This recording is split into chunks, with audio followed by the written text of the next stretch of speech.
Okay, section 4.3 is about multiplying matrices, and if you remember I said the scalar multiplication that we were using is not what you use overall for matrices. So we're going to learn how to multiply, recognize different properties of them, and be able to use real-world problems with our multiplication.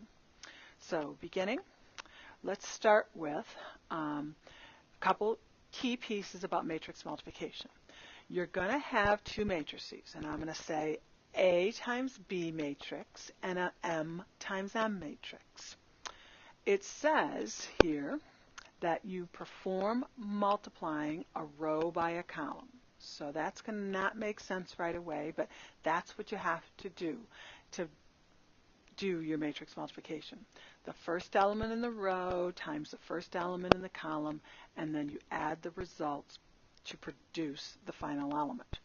Now, up in the chart here are two key pieces. So if you look at our first matrix is an A by B matrix. We don't know what those dimensions are, but it's A by B. And then our second one is an M by N. The key pieces, the two inner dimensions as outlined here, must be equal in order to even multiply. If they are not, you can't multiply those matrices. So they have to be the same number. Then that leaves the outer dimensions, we like to call them, as the product, the answer, how big our answer will be. So what that means is if I had a 3 by 2 times a 3 by 2, question is, would we be able to multiply those two? Not even giving you the elements, just look at the sizes. So you're going to say right away, the inner dimensions do not match. The answer is no, we cannot multiply them. I can do a 3 by 2 times a 2 by 5 and ask again, can I multiply? The answer is yes. My question is, how big is the product? That would be the remaining two. So my product would be a 3 by 5. Okay, and we're going to be able to walk through this momentarily. So if we go to the next slide here, there's an example of what does and doesn't work and why. And let's do the does work first just to show you.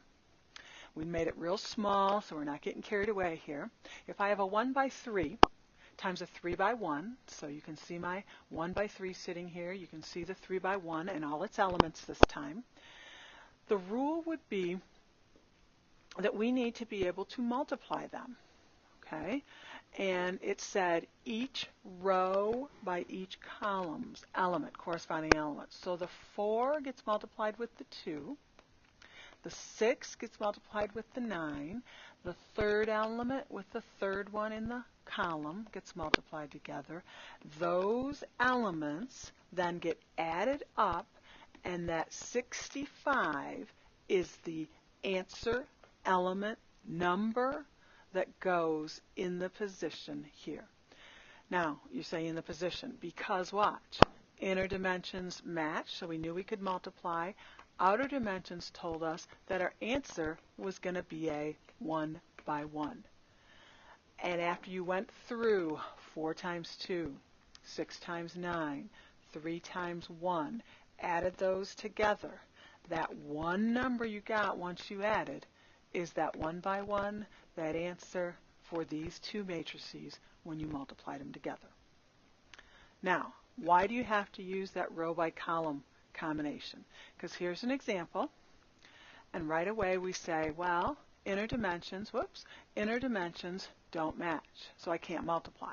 But well, why can't I multiply?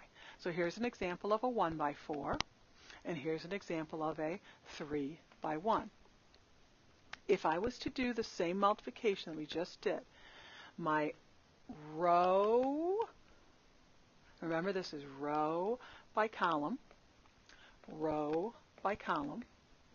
my columns, 1, 2, 3, 4, represent the same, over there, number as my row. Here it does not. So when I went to multiply, I'd go 4 times 2, 6 times 9, 3 times 1. This guy right here wouldn't have anything.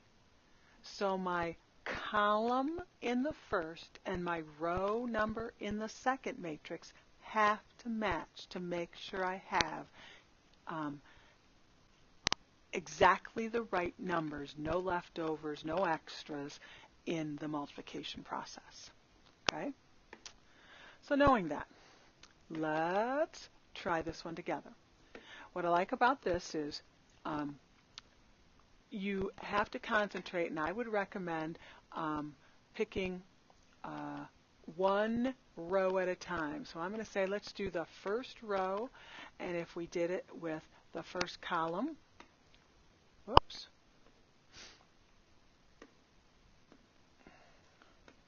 having a little trouble here grabbing it. Let's do this row by column combination. You say, well, how do I even know that I can multiply? Because hopefully as soon as you look at it, you say, all right, this is a 2 by 3, and this is a 3 by 2. So you check inner dimensions, that's a yes. Outer dimensions tell you how big your answer must be. So I'm going to come right away and I'm going to make a shell, an outline of a 2 by 2. And that outline gives us our work. So we now know that we have 4 multiplications to do. We have to do the first row, first column.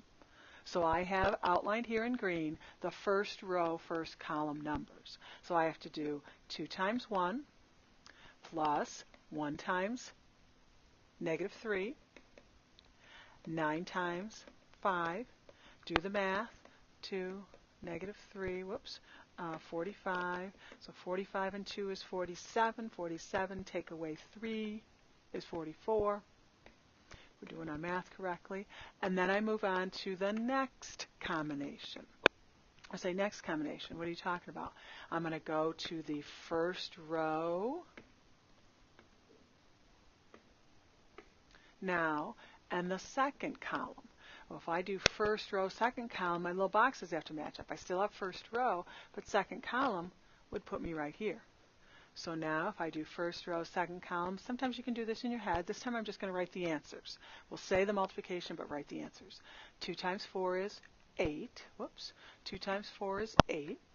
1 times 7 is 7. 9 times 3 is 27.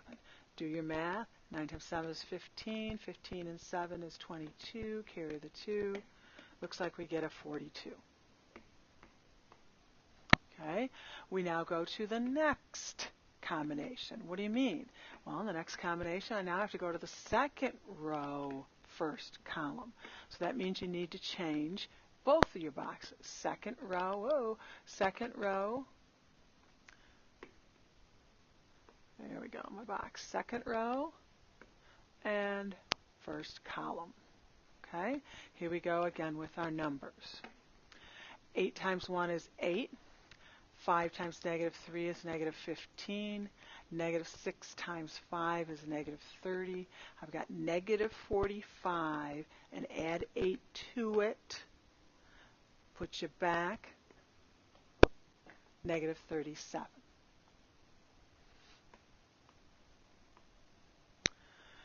All right, last but not least, we are now, whoops, I can't use yellow there, so we now have to go, what's left? I have a second row slot with a second column slot. So the only thing we really have to change is this. So now these are the numbers. 8 times 4 is 32. 5 times 7 is 35. And negative 6 times 3 is negative 18.